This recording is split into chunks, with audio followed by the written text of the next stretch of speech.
Pues muy buenas tardes. Gracias a todas y a todos por asistir a este acto, por los derechos humanos, por los derechos de las mujeres afganas. La verdad que un día como hoy resultaba un poco difícil competir con el Woman o con Sara Vara, es complicado, con lo cual yo creo que el tema lo merece y ustedes así lo han considerado y le damos las gracias. También le damos la bienvenida aquí a la Casa Museo León Castillo con motivo de esta actividad que responde una vez más al compromiso que el Servicio de Museos de la Consejería de Cultura del Cabildo de Gran Canaria pues tiene con la igualdad de oportunidades entre mujeres y varones, que consiste no solo en darle un papel activo, visibilizar a las mujeres en la historia, en la cultura, sino también denunciar cualquier actuación que no lo permita, que viole sus derechos.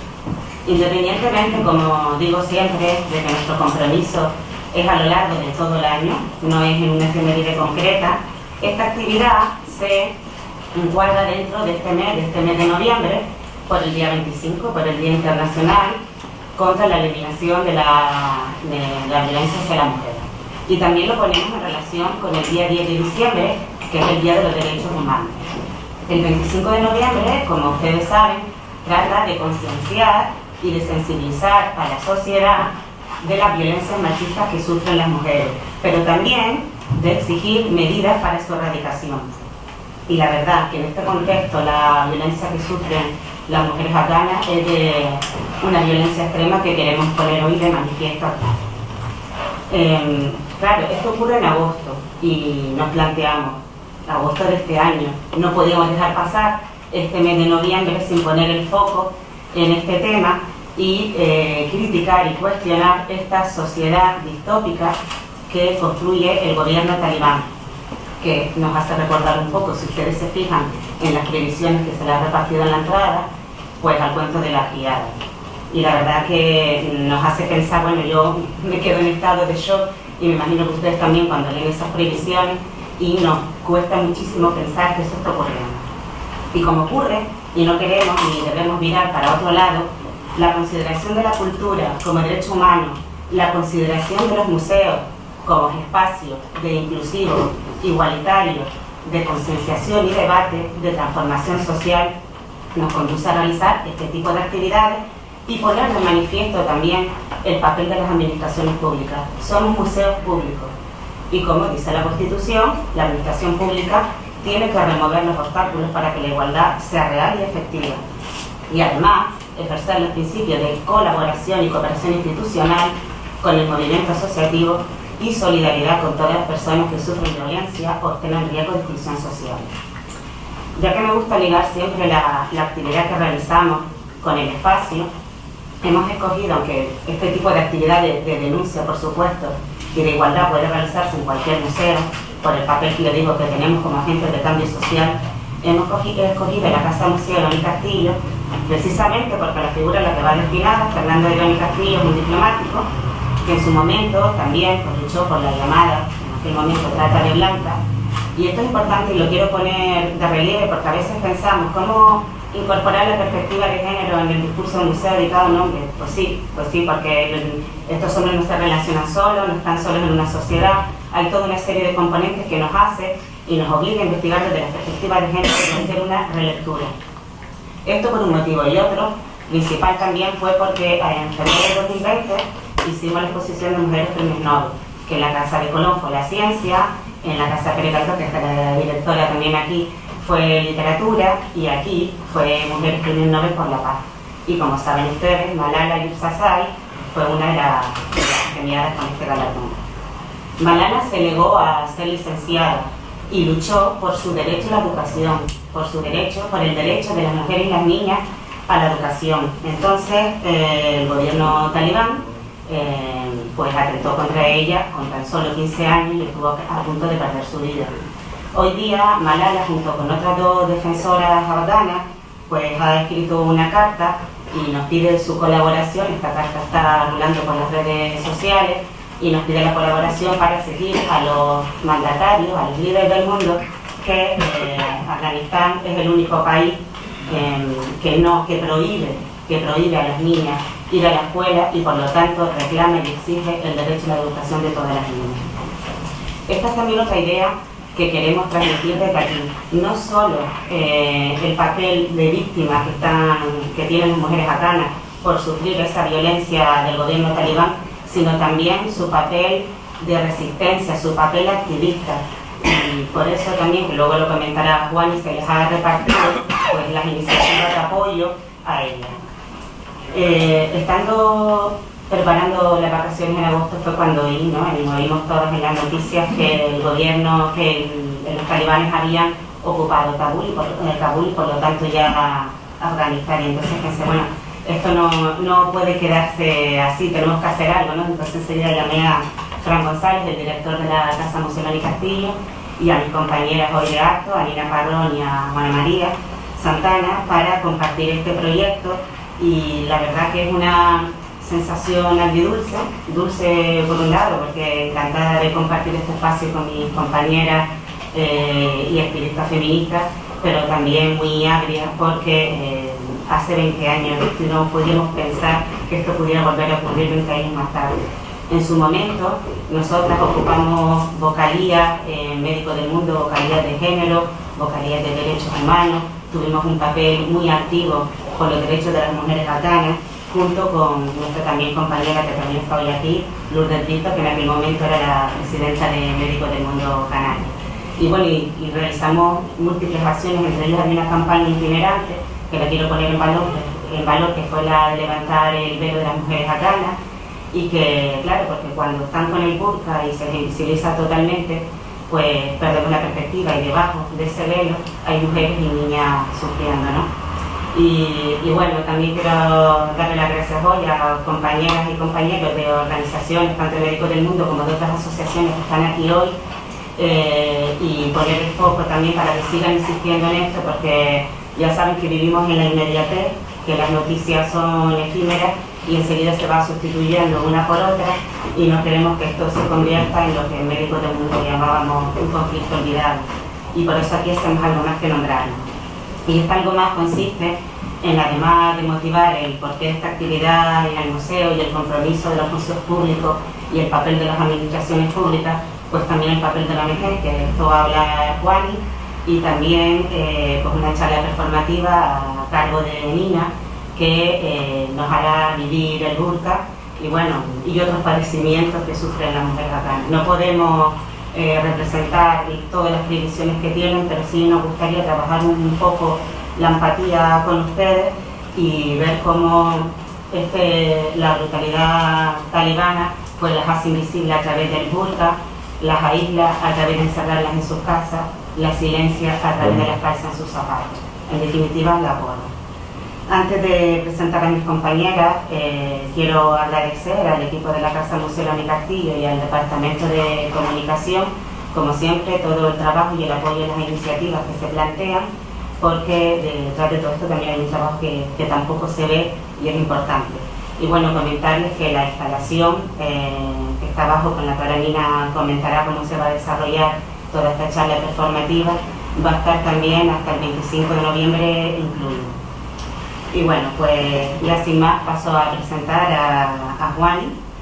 Bueno, para mí Juana María Santana Hernández, de Las Palmas de Gran Canaria, es una abogada y activista feminista que ha participado con alto grado de compromiso en numerosos proyectos e iniciativas por la igualdad, tanto sociales como políticos, y formado parte de las redes y plataformas del activismo feminista en Canarias, y también a nivel nacional, como la plataforma del 7N y el Foro de Política Feminista.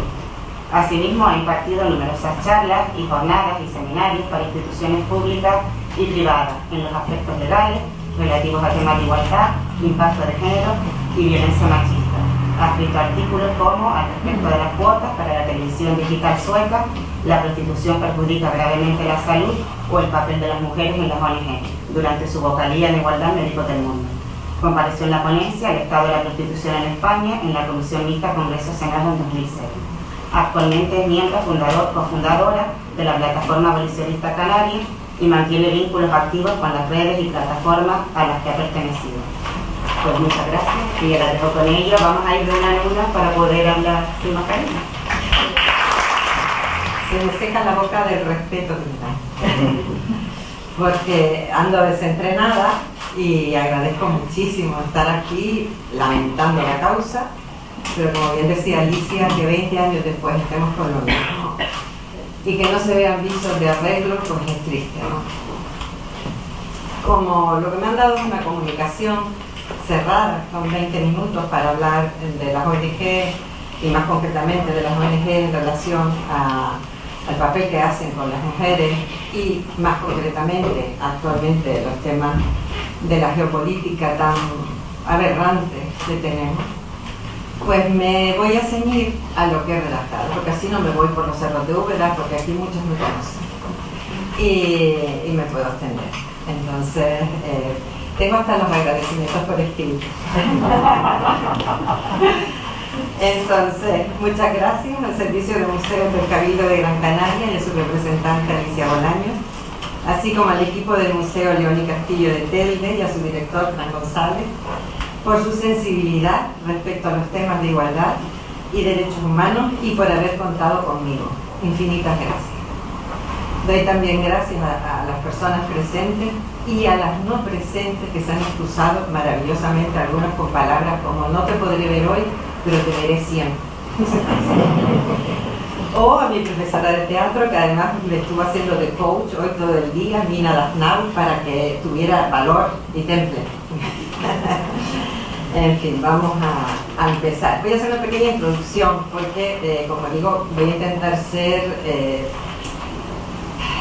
como una mini clase. O sea, ya lo vamos viendo. Vamos a empezar por una pequeña introducción a la comunicación. Y digo, en puridad, una organización no gubernamental, una ONG, podría ser cualquier empresa privada, puesto que no es pública. Sin embargo, más que el aspecto privado o público de la organización, lo que define a una ONG como tal es la motivación de su creación, ya que es creada por un grupo de personas con el objetivo de lograr un fin determinado de interés social y su falta de ánimo de lucro. Esos son los dos elementos fundamentales: interés social y falta de ánimo de lucro. Fue en 1945, un año que no es casual. A raíz de la Segunda Guerra Mundial empezaron el tema de los derechos humanos, de la creación de las ONG, etc. Cuando la ONU creó la definición de ONG para permitir que ciertos grupos de interés internacionales y agencias no estatales asistieran a las reuniones de los gobiernos y asegurar que se estableciera un sistema apropiado de control y equilibrio. Porque participar en los foros de toma de decisión hace que se equilibre respecto a las personas esas decisiones. Por eso las mujeres estamos pidiendo cuotas continuamente para estar ahí. El artículo 71 de la Carta de la Organización de Naciones Unidas reconoce dicho papel y hace un llamamiento a su Consejo Económico y Social para mantener vínculos directos con ellas e incluirlas en las consultas para la ejecución y desarrollo de proyectos sociales. Actualmente, a nivel nacional, las ONG siguen siendo llamadas a consultas por las administraciones públicas a la hora de elaborar planes y normativas, según las áreas de sus intereses sociales. En definitiva, somos y estamos porque nos dejan ser y porque nos dejan estar. Y es que el nombre de ONG proviene en principio de organismos multilaterales, tales como el Programa de las Naciones Unidas para el Desarrollo, el PNUD, el Banco Mundial, BM, el Fondo Monetario Internacional, FMI, que puede que no sepan que son ONG, que son instituciones que operan básicamente con el aporte de sus integrantes, además de las posibles subvenciones y financiaciones públicas. Cuando pensamos en las ONG y sus fines sociales, recordamos algunas como Greenpeace, Médicos del Mundo o UNICEF, con fines tan importantes para la vida como el medio ambiente, la salud y la infancia. Son fines que afectan a la vida misma, tanto en cuanto a la sostenibilidad del medio en el que se desarrolla la vida, la calidad y duración de la salud, que es la vida misma, y la continuidad futura de la vida humana en el planeta a través de la reproducción y supervivencia de la especie humana, que viene a ser la infancia. Sin embargo, cuando el fin social de una ONG es el feminismo, esto es la igualdad entre los derechos humanos de mujeres y varones, y la igualdad en su ejercicio y disfrute por parte de ambos sexos, en su ejercicio, porque muchas veces tenemos una igualdad formal y a la hora de ejercer los derechos nos encontramos un obstáculo detrás de otro hasta hacer casi imposible el ejercicio de esos derechos. Entonces, este fin social ya no se ve como algo importante, algo que afecta a la vida de la humanidad, del planeta y de nuestro futuro como especie. Y aquí acaba la introducción, que es una ONG y cómo esas ONGs pueden tener un fin de igualdad entre los sexos. Y en el desarrollo empezamos diciendo, en España, de forma similar al resto de los países de su entorno, se distingue entre las actividades del sector primario o primer sector como productor de materia prima de las actividades del segundo sector o sector secundario, que es la industria que transforma la materia prima en productos de consumo, y del tercer sector relativo a la acción social. Y cuando ya los tenga todo dormidito, les tiro a bomba. ¿Están dormidos de verdad? Bien. Según el artículo 2 de la Ley 43/2015 del 9 de octubre del tercer sector de acción social, 1. Las entidades del tercer sector de acción social son aquellas organizaciones de carácter privado surgidas de la iniciativa ciudadana o social bajo diferentes modalidades que responden a criterios de solidaridad y de participación social. Aprovechen porque esto seguramente no irían a buscarlo a la ley.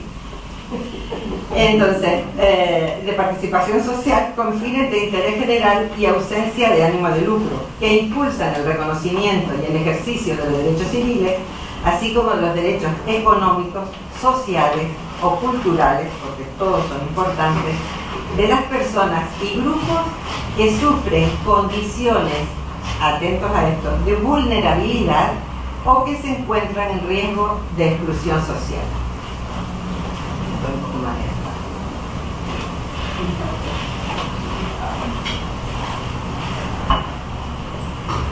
Pues bien, a pesar de que esos criterios han de cumplirse en todas las entidades señaladas y a pesar de que la mayoría de la población que enfrenta condiciones de vulnerabilidad o que se encuentran en riesgo de exclusión social sea de género femenino, y esto no es una opinión, sino el resultado que arrojan las estadísticas desagregadas por sexo, en todos los ámbitos: sanidad, empleo, prácticas tradicionales nocivas para la salud, acceso a recursos, cargos y dignidades, porcentaje de representación en ámbitos económicos y de poder, etcétera, etcétera. Supongo que les sonará lo de la brecha de género, de salarial, digital, económica, a todos los niveles. Pues bien, cuando se trata de asociaciones feministas, se les tacha de chiringuitos. Habrán visto también un montón de veces. Se les tacha de chiringuitos y se les afea que se dediquen a algo que ya no tiene razón de ser. Sin embargo, por desgracia, no solo no han cesado las causas de discriminación y explotación de las mujeres, sino que han empeorado sus condiciones. De hecho, hasta hace poco, cuando se hablaba de las mujeres como de un colectivo o una minoría, las feministas respondíamos que las mujeres no éramos ni un colectivo ni una minoría, sino que éramos un grupo humano que conformaba alrededor de la mitad de la población mundial. Un tema muy importante, no esas cosas de igualdad, no. Algo que afecta a más de la mitad de la población mundial, o afecta en el sentido de que se traspasa a la infancia y a las personas que están alrededor, no es un tema baladí. Normalmente, como digo, éramos un poco más de la mitad, pero en estos momentos, según los datos del último informe demográfico de las Naciones Unidas, en el mundo hay actualmente un 50,5% de varones y un 49,5% de mujeres, lo que implica, teniendo en cuenta que la población mundial estimada para 2021 es de al menos 7.700 millones de personas, que hay 3.888.500.000 varones y 3.811.500.000 mujeres, y que por tanto hay alrededor de 77 millones más de varones que de mujeres, 77 millones, por primera vez en la historia actual. Sí, nos están matando. Hay que preguntarse por qué se ha producido ese desbalance histórico de cifras y también por qué luchar por los derechos de las mujeres puede producir rechazo en la sociedad, siendo que además se hace de forma pacífica y fundamentada. ¿Por qué? Por todo ello, antes de hablar de feminismo, hay que hablar de patriarcado, explica Nerea Pérez en su libro Feminismo para Torpe, de esa editorial Planeta de Carmen Mola. No sé la onda. Asimismo, según la historiadora Gerda Lerner, que se ha ocupado de estudiar las relaciones entre varones y mujeres desde el año 6000 a.C. hasta el Mitu, según ella, el patriarcado es la manifestación e institucionalización del dominio masculino sobre las mujeres y niños y niñas de la familia y la ampliación de ese dominio sobre las mujeres de la sociedad en general. Así, el patriarcado es todo un sistema históricamente construido que se basa en la supremacía del varón, que ejerce un liderazgo indiscutible sobre el poder o la propiedad, perpetuando el control de sus recursos mediante prácticas de violencia.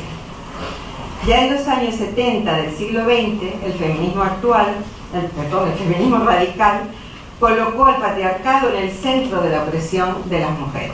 Todo ello, por eso no podía cambiar la palabra, en palabras de la profesora Mariela Fargas Peñarrocha. La profesora Peñarrocha es otra historiadora, en este caso nacional, que forma parte desde 2007 de la Asociación Española de Investigación en Historia de las Mujeres y en la actualidad integra el equipo docente de la asignatura Género e Historia impartida en el grado de Historia de la Universidad de Barcelona.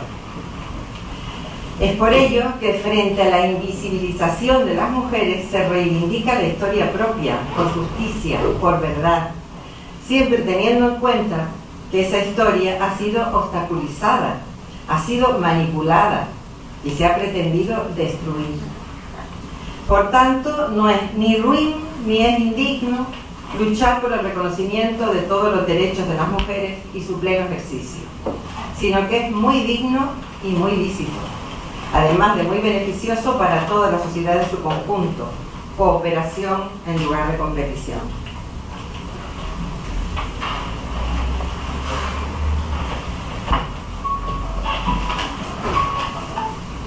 De conformidad con lo expuesto, no solo las ONG cuyo objetivo fundamental sea evidentemente feminista, han de luchar por la igualdad en el disfrute de sus derechos de todos los seres humanos, sino que todas han de hacerlo aplicando la perspectiva de género a todas sus iniciativas y proyectos.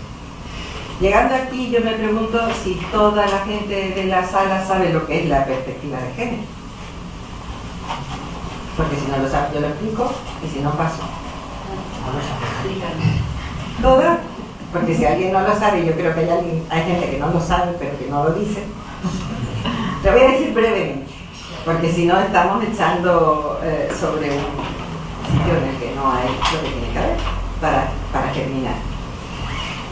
La perspectiva de género surge de la diferencia que hay entre el sexo y el género. Supongo que por último lo oyen decir mucho y la gente dice barbaridades como estadísticas desagregadas por género y se queda tan ancho. Entonces el sexo es una cuestión biológica que, vale, no será inmutable, no vamos a entrar ahí ahora, pero que es una característica física, biológica. Y el género es una característica social, un rol impuesto en función de ese sexo masculino o femenino. Como ese reparto no ha sido justo, pues entonces lo que se ha hecho toda la vida es hacer todo para el varón, que se ha quedado hasta con el nombre de hombre, con toda la humanidad, y las mujeres éramos aquello que venía detrás. Eso, para que se acabe, tiene que empezar por erradicar la visión androcéntrica de las políticas, de los proyectos, de los programas, pero no hago un proyecto, hago un programa y luego a ver cómo le meto la perspectiva de género, que pasa, así. Porque yo estoy acostumbrada a hacer las cosas de esta manera y luego ya, ¿qué es lo que tengo que hacer para que tenga un impacto positivo? Pues lo que primero que hay que hacer es pensar desde el principio en que la población es de ambos sexos. y tiene diferentes roles que le está ocasionando problemas. Y de lo que se trata con las ONG o con las políticas sociales es de cerrar la brecha de la desigualdad a todos los niveles, entre clases, entre sexos. Para poder hacer eso hay que tener estadísticas desagregadas por sexo y ver cuán pobres o cuán atrasados están o cuán adelantados van determinados sexos con respecto al otro. Y a partir de ahí se fabrica, se hace el proyecto pensando en que voy a disminuir esa brecha y voy a poner unos indicadores para cuando termine de desarrollar el proyecto medir si he logrado los objetivos y si no los he logrado el próximo proyecto lo voy a variar. ¿De acuerdo? Entonces no hay que ser una ONG feminista para tener perspectiva de género. Todas las ONGs tienen que tener perspectiva de género, si no, no podemos mejorar la sociedad si no mejoramos la salud y la calidad de vida de todos sus miembros, varones y mujeres. Por ello, el objetivo de las ONG no puede ser neutral. Esto es indiferente a los roles de género, en el sentido, como hemos dicho, de papel asignado socialmente a ambos sexos. Porque entonces su objetivo estará viciado de parcialidad y sus logros serán más limitados y temporales. ¿Por qué no avanzamos? ¿Por qué no avanzamos? Porque está teniendo un montón de gente atrás. Hay que proyectar para todo. Una posición neutral, en este caso, no es más que una posición indiferente a la injusticia, porque contribuye a la perpetuación de dicha injusticia. Y por tanto, los logros de esas políticas sociales serán, como hemos dicho, parciales, limitados y temporales. Por el contrario, las iniciativas y proyectos, tanto públicos como de organizaciones no gubernamentales, han de ser diseñados, desarrollados y evaluados con perspectiva de género, ya que todas las fases son fundamentales. Si ante los últimos movimientos geopolíticos, especialmente dañosos con las mujeres, la sociedad reacciona con escándalo e indignación frente a la destrucción de unas imágenes, como ocurrió en Afganistán hace 20 años, y con apatía frente a la destrucción de la más elemental dignidad de las personas, como viene ocurriendo en ese y otros países, en aras del fascismo religioso, según Nazanin Albania, siempre que sean mujeres, entonces es que la sociedad ha de revisarse su sentido de la humanidad y de la ciudadanía. No obstante, ha habido y sigue habiendo reacciones e iniciativas populares en favor de las mujeres afganas. Proyectos y campañas como Una flor para las mujeres de Kabul, el 8 de marzo de 1998, impulsado nada menos que por el Parlamento Europeo y la Oficina de Ayuda Humanitaria de la Unión Europea. Recuerden esto, recuerden que he dicho que la Unión Europea en el 98 hizo algo pretendiendo ayudar a las mujeres afganas, ¿vale? Porque ahora veremos lo que está haciendo ahora. En aquel momento lo hacía denunciando la falta de derechos humanos de las afganas y demandando ayuda internacional, y tantos otros como la actual iniciativa Abrir las puertas a Afganistán y a las afganas, impulsada por la periodista Pilar Requena y otros profesionales como Soledad Gallego Díaz, Rosa Montero, Maruja Torres, Gabriela Cañas y Fátima Canjo. Las mujeres tenemos que nombrarnos porque necesitamos referentes y no hace falta morirse para ser un referente. Estamos vivas y somos referentes unas de otras. Respaldada esta iniciativa por más de 120.000 firmas en una semana, o el escrito del Foro de Política Feminista al presidente del gobierno español, que recabó en unos días más de 16.000 firmas, y otras destinadas a movilizar ayudas, como nosotras acogemos, o bien Women for Afghanistan, que comenzó como un simple hashtag, o el apoyo a las juezas afganas, 272 en la actualidad, promovido por la Asociación Internacional de Mujeres Juezas, o bien el apoyar medios locales de mujeres, como el Rukshana Media, que recopila historias de mujeres a todo lo largo y ancho de Afganistán, o la iniciativa de Her Afghanistan, Necesitamos Tiempo, que incluye becas y debates, o la iniciativa de la ONG afgana Learn, fundada por la activista Pastana Durrani, que continúa en el país, según sus palabras, para no echar por tierra el trabajo de tantos años, y esperamos que continúe. y que va encaminada a la educación de la infancia y a la reducción de la mortalidad materna mediante la formación de parteras y la instrucción en higiene menstrual y derechos reproductivos. En definitiva, dentro de la ciudadanía de su país, las mujeres afganas están siendo víctimas de una flagrante vulneración de los derechos humanos. Pero no debemos confundir a las víctimas como tal categoría jurídica con personas victimistas, porque sería como confundir personas enfermas con personas hipocondríacas. Me explico. Por tanto, las mujeres afganas precisan de ayuda internacional como tantas otras víctimas de tiranías y atropellos. Pero eso no resta un ápice a su gallardía y honor. Y no hablo solo de RAWA, la Asociación Revolucionaria de Mujeres de Afganistán, que lucha por los derechos de las mujeres y por una sociedad laica y democrática, que fue fundada en Kabul en 1977 por Mena Keshwar Kamal, activista estudiantil asesinada en 1987, 10 años más tarde, no fue casual, sino que hablo de todas las afganas, incluidas aquellas que dominadas, compradas o coaccionadas están uniendo sus voces en público al opresor. Hablo pues de afganas como las que el 17 de agosto de este año, 2021, quemaron el burka delante de la sede de la ONU en Barcelona por considerarlo el símbolo de opresión de las mujeres, ya que ni el velo ni el burka son ropa ni cultura, son armas feminicidas, según la ya citada politóloga y escritora Nazanin Armani, exilada desde hace 37 años de nuestro país.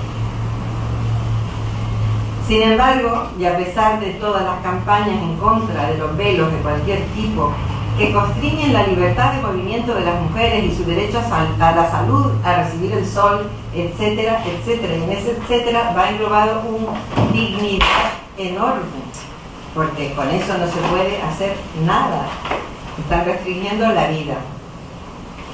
Entonces, frente a esto, el Consejo de Europa ha lanzado recientemente una campaña que pedía respeto al hijab, y uno de cuyos lemas era: la belleza está en la diversidad, qué casualidad, como la libertad está en el hijab, que tuvo que retirar por la fuerte reacción europea, pero que, indica un portavoz de dicha institución, los tweets se han eliminado y vamos a pensar en una mejor presentación del proyecto. Va a quedar más bonito ahora. O sea, la amenaza de la naturalización de la opresión sigue ahí. Y la campaña proviene de una organización paneuropea, con más de 100 Estados miembros, no hablamos de una institución de la Unión Europea, una organización paneuropea. Maravilloso. Pero además está financiada por la Comisión Europea, que esa sí es una institución de la Unión Europea, igual que el Consejo Europeo, el Parlamento Europeo o el Tribunal de Justicia Europeo, y que se supone que es la institución garante de nuestros derechos, es la que está financiando la campaña. Pero,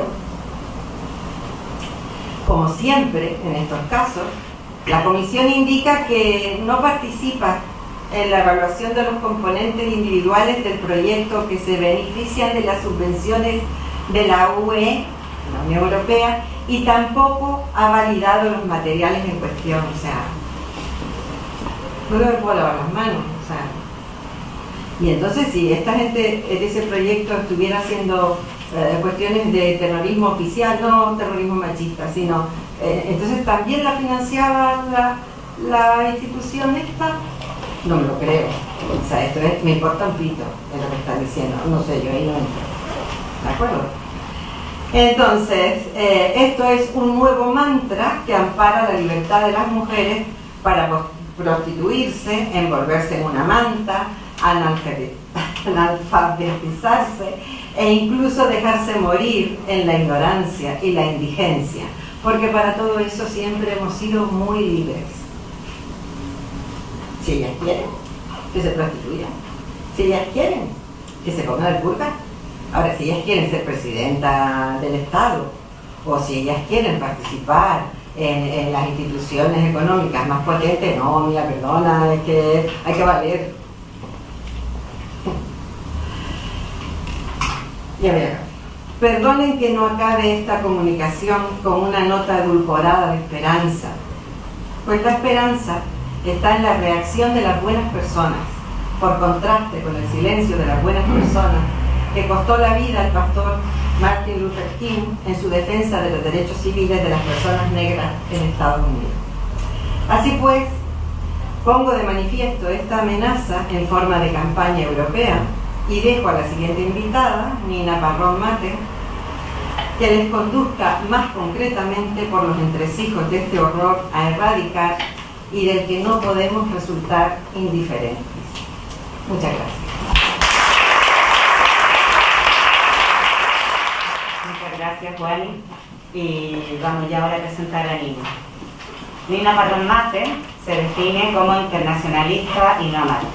Nacida en Andalucía, criada en Perú, vive actualmente en Palma de Mallorca. Licenciada en Antropología Social. Ay, mira, espera un momento, voy a aprovechar. Algo me está pasando.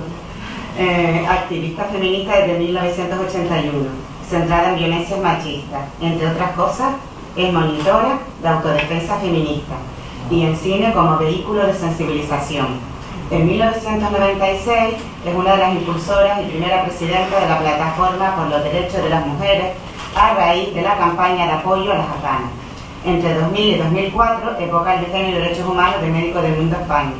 Ya en Mallorca ha intervenido en todas las campañas feministas y desde 2015 a 2019 fue elegida directora insular de Igualdad.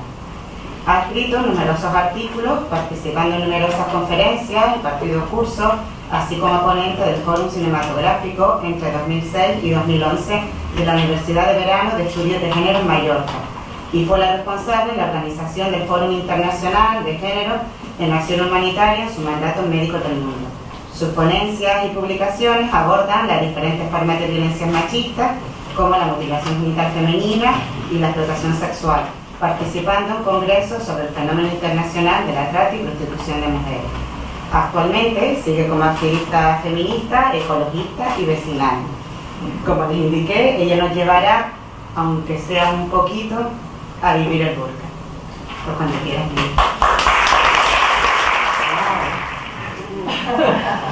Qué bonito se ve desde aquí. Y a mí me gustaría que Esteban en algún momento pudiera hacer una foto al público, porque esta foto se va a ir a Afganistán y a los campos de refugiados de Pakistán y les va a gustar mucho a las afganas ver una sala llena de gente preocupada por ellas, ¿vale? Sí, vale, gracias. Porque pues...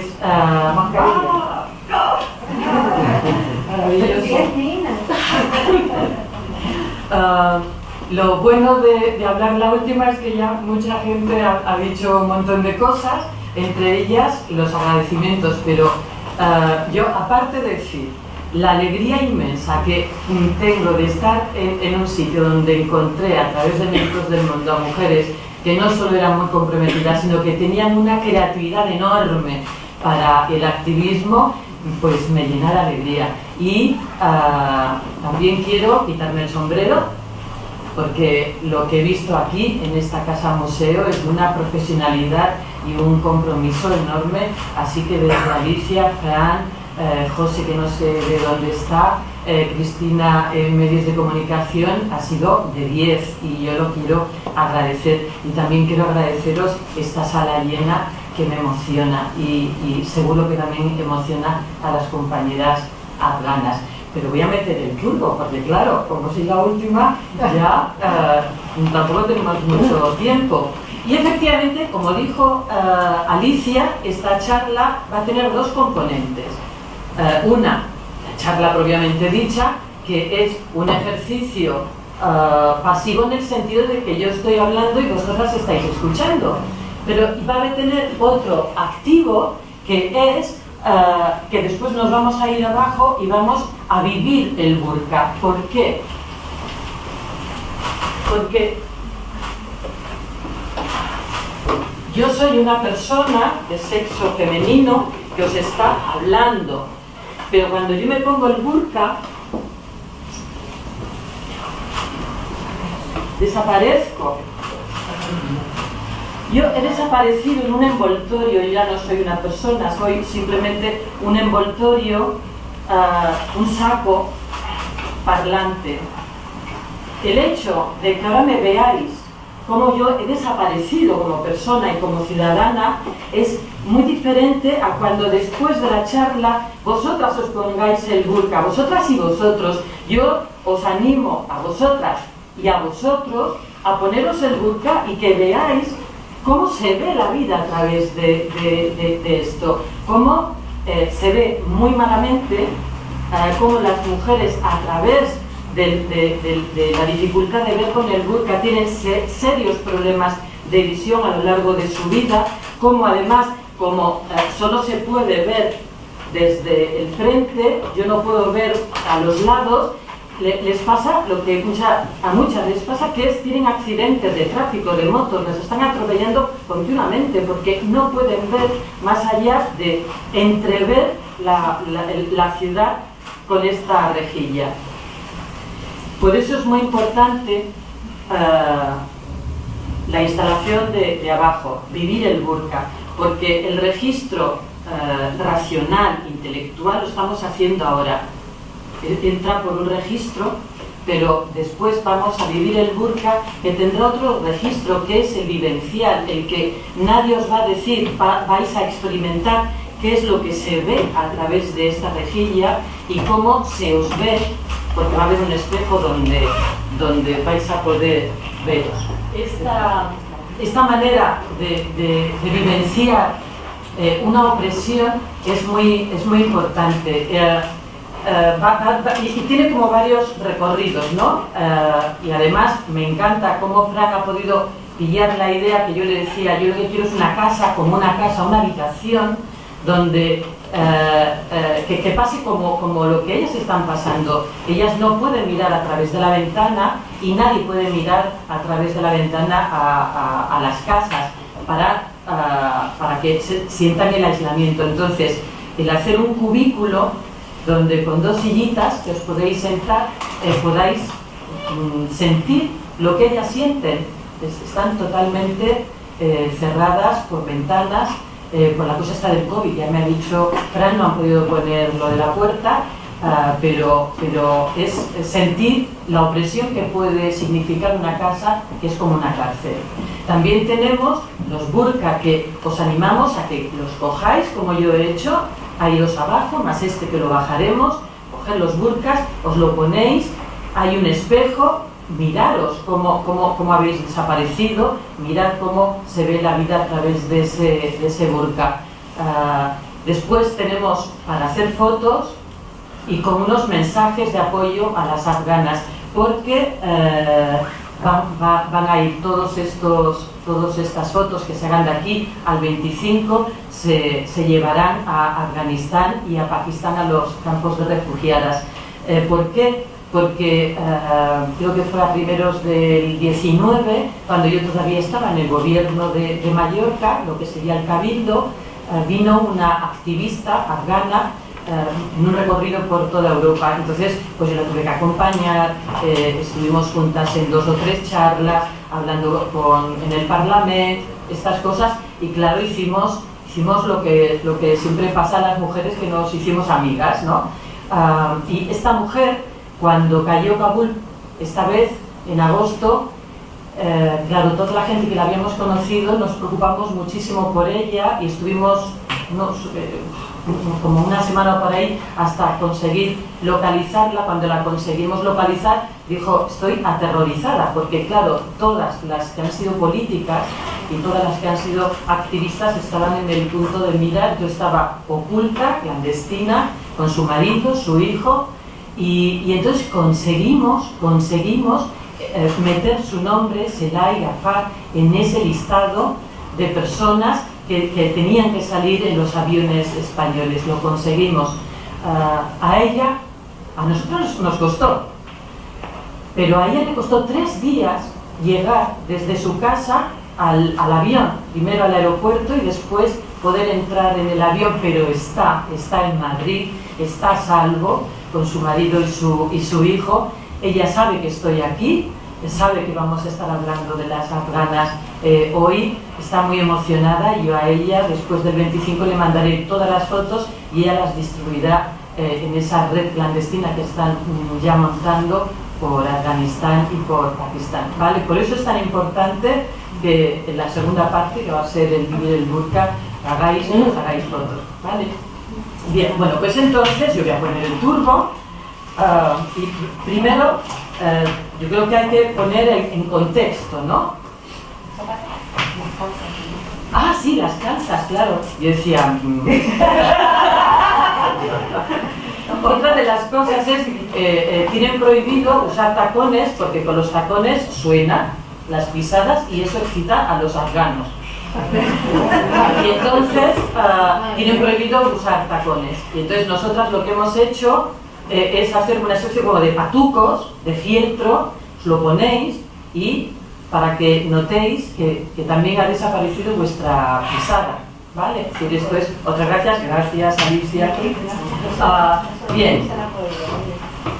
Primero ponerlo en contexto. ¿Por qué Afganistán? ¿Por qué? ¿Por qué Afganistán? Afganistán es un país pobre, árido, áspero, no tiene nada, no tiene ni agua, no tiene minerales. ¿Por qué? Pues porque desde Europa hasta la India, pobladísimo, y China, hay que pasar por Afganistán. Y arriba de Afganistán están repúblicas antiguas soviéticas. Es un sitio muy estratégico, un cruce de caminos que ha sido así desde Alejandro Magno. Alejandro Magno en el 324, creo, antes de Cristo, en esa huida hacia adelante que hizo tan espectacular ese hombre, atravesó Afganistán y quiso conquistar Afganistán. Todos los demás lo había conquistado el Imperio Persa, por Dios. Pues fue a Afganistán y fue imposible de conquistar Afganistán. ¿Por qué? Porque eso está lleno de pueblos, de etnias, que con una idea de independencia enorme, y entonces han estado siempre guerreando, y esto es una cosa muy importante, y os lo digo porque se sabe cómo se va configurando la manera de ser de un pueblo, y están luchando desde antes de Alejandro Magno, pero desde luego enfrentados a un imperio, al mayor imperio en ese momento, que fue el macedonio, y no consiguió Alejandro Magno doblegarles. Incluso, aunque es un susurro de la historia de que Alejandro Magno era homosexual, se casó con una princesa afgana, Roxana, para poder tener un hijo y que fuera algo ya medio afgano. Bueno, pues aún así no lo consiguió. Alejandro Magno se dedicó a fundar ciudades. Kandahar, Herat, son ciudades, y eso es un poco emocionante, son ciudades que fundó Alejandro Magno y siguen siendo ciudades. Pero fundó ciudades, pero no pudo conquistar Afganistán. En el siglo XIII, Genghis Khan, que cuando oímos Genghis Khan se nos ponen los pelos de punta, también pasó por Afganistán e intentó conquistarlo, y pues tampoco lo consiguió. Genghis lo que dijo fue, pues esto es imposible, pues mejor lo destruyo, y la verdad que casi lo consiguió, pero se fue de allí sin haber logrado el control efectivo del territorio afgano.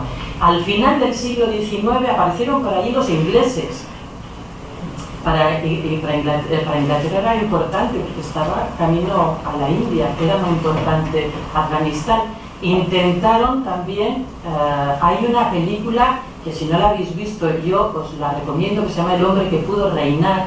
Es una película de John Huston basado en la novela de un Nobel de Literatura, Rudyard Kipling, que es curioso porque realmente está hablando de Afganistán, aunque le ponen un nombre ficticio, y narra de una manera un poco así surrealista lo que pasaba en la realidad, que es que los ingleses intentaron también dominar ese país, y ese país no pudo ser dominado por los ingleses, hasta que se tuvieron que ir en 1919, después de la Tercera Guerra Anglo-Afgana y después de la Primera Guerra Mundial. Dijeron, nos vamos de aquí, y se fueron en 1919 y consiguió Afganistán su independencia por fin. Pero, imagináis, un pueblo que lleva toda la vida guerreando, pues es que al final son guerreros. y los guerreros, y eso está muy estudiado en la antropología, que cuando tus valores están en la guerra, eso es un pueblo agresivo. Y cuando es un pueblo agresivo, es un pueblo agresivo también para sus mujeres. Entonces, el tema de las mujeres en Afganistán lleva mucho tiempo con un problema muy grande por la agresividad que tienen estos guerreros, que por otra parte ha sido pues gloriosa la defensa que han tenido de su tierra. Si no fuera bastante con esto, y además para mostrar que las afganas no han sido unas víctimas, como ha dicho muy bien Juan, y me ha encantado lo que has dicho, no son solo víctimas, son mujeres que han conseguido cosas incluso antes que nosotras, y aunque sea muy rápido, lo voy a decir algunas fechas, porque me parece muy importante. Cuando en el 19 consiguieron la independencia, pusieron un rey afgano, al año siguiente ya había escuelas laicas modernas para niñas en Afganistán, y además se acabó con el matrimonio forzado infantil. En 1920 ya esto, al menos sobre el papel, acabó. En 1950 las mujeres podían entrar ya a la universidad. Alrededor, los otros países todavía no podían, pero las afganas sí que podían. En el 57 se llevó a cabo la primera campaña contra el velo como obligatorio. En el 64, la Constitución reconoce la igualdad y el derecho al voto de las afganas, en el 64. Y hay parlamentarias, y en ese mismo año las feministas ya fundan la primera organización feminista, Organización Democrática de las Mujeres Afganas, en el 64. Pero el problema es que viene 1977 y les invade la URSS. La URSS le pasó exactamente igual que a todos los demás. Estuvieron allí 10 años, y en esos 10 años pasó una paradoja tremenda, que fue, por una parte, todos esos derechos que habían ido consiguiendo, ¿no? que os he contado en estos años, durante la invasión soviética se multiplicó por 100. Pudieron entrar a trabajar en todos los trabajos, se abrieron muchas más escuelas, muchos más hospitales, un montón de posibilidades para la población y para las afganas, pero eran invasores. Y a mí eso siempre me recuerda a cuando en la guerra de la independencia de España, ¿os acordáis? Vinieron los franceses, que ya estaban imbuidos de todos los valores de la Revolución Francesa. Y aquí teníamos a los Borbones, retrógrados como ni se sabe. Y los liberales españoles y las liberales españolas sufrían porque una gente que les traía unos valores democráticos más importantes tenían que luchar contra ellos, y al final lo que vino fue Fernando VII, Isabel II, María Cristina, los Alfonsos, o sea, el horror, ¿no? Pero en Afganistán pasó exactamente lo mismo. Los soviéticos les trajeron bastantes mejoras, pero eran invasores. Entonces, en el 78 se fundó la otra asociación, que a mí me parece la más importante, la Asociación Revolucionaria de Mujeres Afganas, RAWA, que también ha citado Juani. Esta asociación laica, pacifista, imbuida de todos los valores que siguen absolutamente vigentes, empezaron a trabajar, pero luchando al mismo tiempo contra los invasores soviéticos. Era una de las cuestiones fundamentales. Cuando llegó la Unión Soviética, se fueron 150.000 personas a refugiarse a Pakistán, que era un gobierno que en fin no es maravilloso, pero era mejor para ellas estar refugiadas en Pakistán que sufrir la invasión de los soviéticos. Eso es la verdad muy duro. En el 1981 RAWA fundó una revista que se llama Mensaje para las Mujeres, una revista feminista total, en el 81, y fundaron allí en los campos de refugiados clínicas, escuelas para niñas. Bueno, fue espectacular lo que hicieron allí, tan espectacular que en Quetta, en Pakistán, en el 87 asesinaron a la fundadora, Amina Kamal, la asesinaron en el 87, pero Rawa ha continuado trabajando en la clandestinidad. ¿Qué es lo que pasó después? Cuando 10 años más tarde la URSS se tuvo que ir, porque en historia esto se le llama que Afganistán para los soviéticos fue como Vietnam para los americanos. Fue el horror, una derrota sin paliativos, se tuvieron que ir pero por patas. ¿Y qué es lo que quedó allí? Un montón de señores de la guerra, con un montón de grupos guerrilleros que habían estado luchando y que tenían una cantidad de dinero, pasmos, hay una cantidad de armas de la leche dadas por Estados Unidos. Porque Estados Unidos fue quien armó a todas las guerrillas habidas y por haber para que lucharan contra la URSS. El problema es que esas guerrillas, como hemos dicho, están imbuidos de agresividad, de valores muy fundamentalistas, porque también cuando tú te sientes de alguna manera agredido, pues te coges a tus valores más tradicionales, y eso tiene una segunda lectura bastante chunga, ¿no? Bueno, pues esto es lo que pasaba, y había un montón de señores de la guerra, estaban los que le llaman la Alianza del Norte, que son tan fundamentalistas como los talibán, exactamente igual de fundamentalistas, muy bien armados, estaban luchando entre ellos desde el 87 que se fueron los soviéticos hasta que ganaron en el 96 los talibán. Estuvieron luchando unos contra otros para ver quién se quedaba con el poder, y al final se lo quedó los talibán. Los talibán cogieron muchas partes del país hasta que en septiembre del 96 tomaron Kabul por primera vez. En ese momento otro mogollón de gente, pero miles de personas, se fueron a Pakistán a engrosar más todavía los campos de refugiados de Pakistán. ¿Qué es lo que hicieron allí?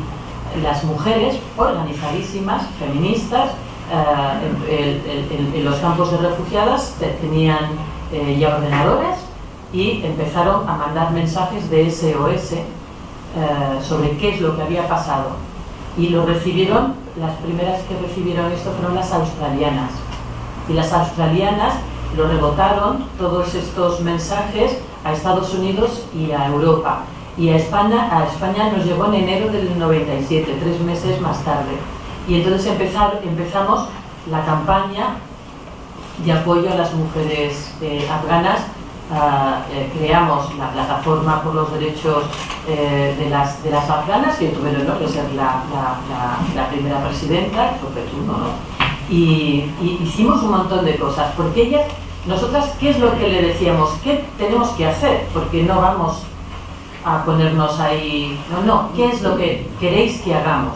Y ellas nos dijeron 3 cosas: dar a conocer la terrible situación de las afganas. Yo, para no, como vamos de como turbo, aquí está el listado de prohibiciones, que por desgracia es exactamente el mismo, ha variado muy poquito desde hace 20 años. Es que es igual, con todo lo que eso significa. Lo leeréis porque lo tenéis, porque está ahí abajo, no os lo voy a decir, pero esto fue lo que hicimos, dar a conocer este listado. La segunda cosa que nos pidieron fue presionar para que no se reconociera el régimen talibán. Eso era fundamental, porque a esas alturas, 3 meses más tarde, ya Pakistán, Arabia Saudita y los Emiratos Árabes ya habían reconocido el régimen talibán como el régimen legítimo de Afganistán. Entonces ya se decían, no se puede, la ONU no puede reconocerlo, Estados Unidos no puede reconocerlo y no puede reconocerlo Europa. Y estas tres mandatos nos pidieron, y eso hicimos manifestaciones, hicimos pasquines, hicimos pegatinas, hicimos chapas, hicimos un montón de de actividades. La verdad es que la manifestación fue llena, o sea, había muchísimas personas porque aquello clamaba al cielo y había que apoyarlas. Y nos juntamos con los parlamentarios y parlamentarias para pedirles que presionaran al gobierno para que no legitimaran el régimen talibán. Nos fuimos también a la oficina de la UE en España para pedir que la UE tampoco lo reconociera, y lo conseguimos. Nunca se legalizó y se reconocía como legítimo el régimen talibán en Afganistán. Que también nos decían, porque a todo esto hicimos como un máster de intereses estratégicos internacionales con las afganas, porque imaginaros, feministas de Madrid, yo qué sé, estábamos ahí con nuestros líos, ¿no? Y de repente estas mujeres nos mandaban unos mails que no entendíamos al principio, porque nos decían: tenéis que decir que están utilizando gente de hidrocarburos los aviones humanitarios de la ONU. Decíamos, ¿pero por qué?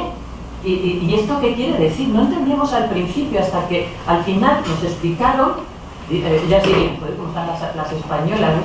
Pues nos explicaron que las grandes multinacionales del petróleo y el gas compraban bastante barato en las repúblicas antiguas soviéticas que estaban limítrofes con Afganistán, petróleo y gas muy barato, y querían construir un oleoducto enorme hacia la India, porque la India es un país que ahora mismo está emergente total, con una necesidad de energía brutal, y ese oleoducto tenía sí o sí que pasar por Afganistán.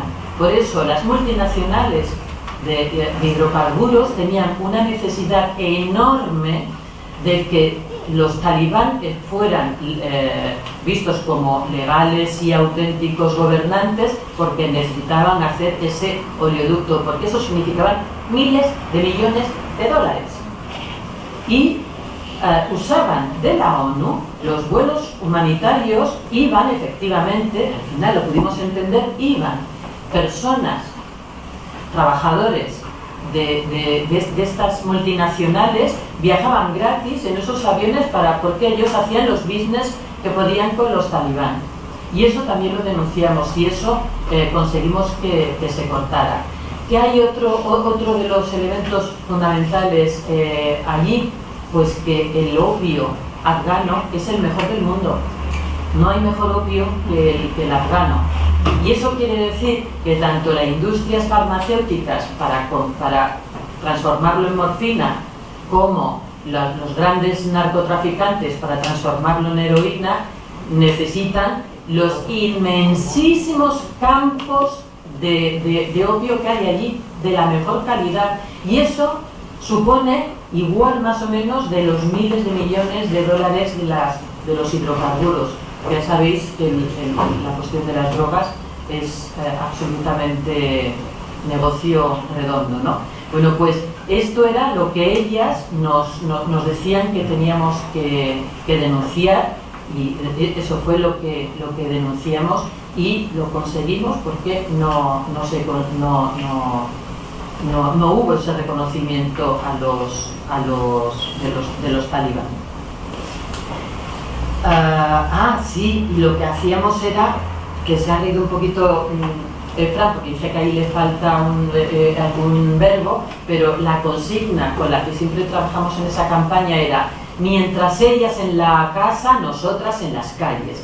Y dice Fran, es que faltan verbos. Digo, sí, pero es que las pegatinas tenían que ser un tamaño mínimamente tal. Entonces, pues claro, pues mientras ellas tengan que estar forzadas a estar en las casas, nosotras estaremos en las calles dándoles la voz. Esto era la consigna que teníamos, y como todo eso se ha repetido, la tenéis ahí si queréis haceros fotos con esa consigna de hace 20 años.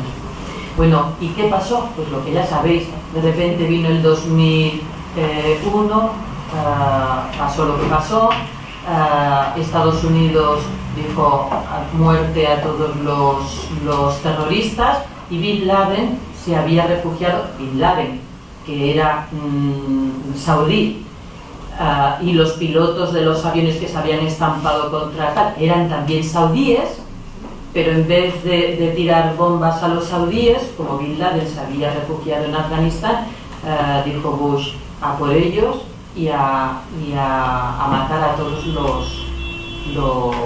los terroristas. ¿Qué es lo que hicieron? Dijeron que eso era una lucha justa, porque iban a restaurar la democracia en Afganistán e iban a luchar por los derechos de las afganas.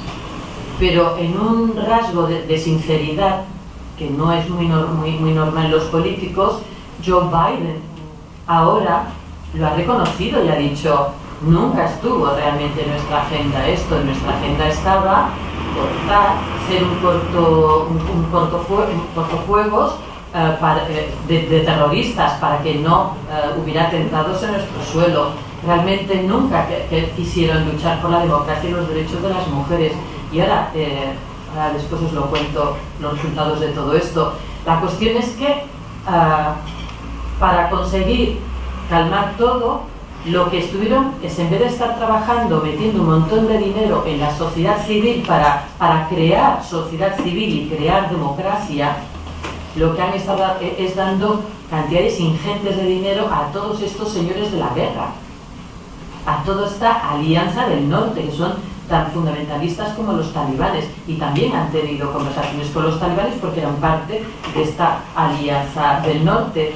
A ellos les han dado muchísimo dinero, a ellos les han metido en el gobierno. En estos 20 años han estado todos en el gobierno. De todo el dinero que ha entrado, se han quedado en los bolsillos, porque son unos corruptos espectaculares, se los han quedado prácticamente todo, o sea, muy poco ha llegado al pueblo. Entonces, cuando de repente Estados Unidos, que no sabía cómo salir de eso, porque Estados Unidos tampoco ha logrado domesticar a los afganos, pues el problema es que el pueblo afgano nunca vio a ese gobierno como un gobierno suyo que había que defender. No lo veía como esto, porque lo que veían era lo que os estoy contando, una sarta de señores de la guerra corruptos y que se habían enriquecido y que les había llegado muy poquito al pueblo, porque sobre todo les había llegado a través del dinero de las ONGs que iban haciendo así algunas cositas. Esto es lo que habían hecho. Y claro, algo de lavado de cara, como que hubiera mujeres en la universidad, que en 20 años ya les dio tiempo a terminar varias promociones, la carrera, y poder hacer ya sus profesiones. Entonces había juezas, había abogadas, había periodistas, había políticas, había de todo ahí, ¿no? Pero cuando Estados Unidos se fue, el ejército, aquello era el ejército de pantomima, dejó las armas y se lo dieron a los talibán, y los talibán fue pues que nos quedamos todo el mundo alucinando de lo rápido que los talibán han podido hacerse con el poder. ¿Por qué? Pues porque no en estos 20 años no se había trabajado en la población civil ni en construir la democracia. No había sido así. Y ¿qué es lo que pasa? Que ahora las afganas dicen: hace 20 años nos pidieron ayuda las occidentales, compañeras feministas, ayudarnos a esto, con estas 3 consignas. Ahora dicen: pero ¿cómo vamos a pedir ayuda a las occidentales? Porque mira lo que ha pasado, al final estamos absolutamente solas. Ahora no se trata solo de decir cuál es la lista de prohibiciones que las tienen, y es exactamente lo mismo, pero exactamente lo mismo, sino hay que sacarlas del país. A un montón de ellas, a todas las que podamos, las tenemos que sacar, porque es que tienen un peligro cierto. Todas las que han estado trabajando, todas las juezas, todas las periodistas, todas las políticas, es que están en la clandestinidad, están ocultas hasta ver si la podemos sacar. Entonces, ¿qué es lo que se pide? Fronteras abiertas. Se pide por pasillos seguros para poder salir de ahí toda la gente que necesita salir, y es mucho. Se necesita ver qué es lo que podemos hacer en Occidente, dónde está el dinero en Occidente, qué es lo que tenemos, dinero. Hay que dar dinero para apoyar las escuelas y las cliniquitas clandestinas que hay en Afganistán y en todos los campos de refugiados que todavía están en Pakistán. Necesitan el dinero porque no tienen, porque si ahora mismo hay una crisis económica mundial, imaginaros cómo están allí. Brutal. Hay que darles dinero para apoyar a estas escuelitas y a estas clínicas, y sobre todo no olvidarlas. Por eso yo, gracias por haber organizado esto, porque los medios de comunicación se han ido, han quitado el foco y ya nadie se acuerda de las afganas, y tenemos que seguir recordando las afganas. Así que, por favor, todas las asociaciones y todas las que podáis, pedir que el gobierno canario haga una proposición no de ley o lo que sea, pidiendo, y todos los ayuntamientos que hagan proclamas y hagan proposiciones oficiales para el no reconocimiento del régimen talibán. No puede ser un régimen legítimo una gente que es fascista y misógina y terrorista con las mujeres. Y esto lo podéis seguir haciendo. Ellas están frustradas y están decepcionadas. Y igual que antes nos pidieron ayuda, ahora lo que están intentando hacer es organizarse, todas las que han podido salir, pero es que llevan desde octubre, es demasiado poco, pero están tratando de organizarse para crear una red clandestina de fuera hacia adentro para poder resistir y otra vez empezar la lucha y la resistencia. Y esto es lo que tenemos que hacer, no olvidarlas, hacer que nuestros gobiernos se muevan, que nuestros ayuntamientos se muevan, y hacernos fotos con estos mensajes diciendo: es que nos hemos olvidado y aquí estamos, porque yo se lo mandaré a Selay y yo ya me he dicho tal, yo quiero terminar, ahora bajamos y vemos el burka, pero yo quería terminar con una poesía de la fundadora de Rawa, ¿no? de Mina, porque es alucinante. Esta mujer a la que asesinaron.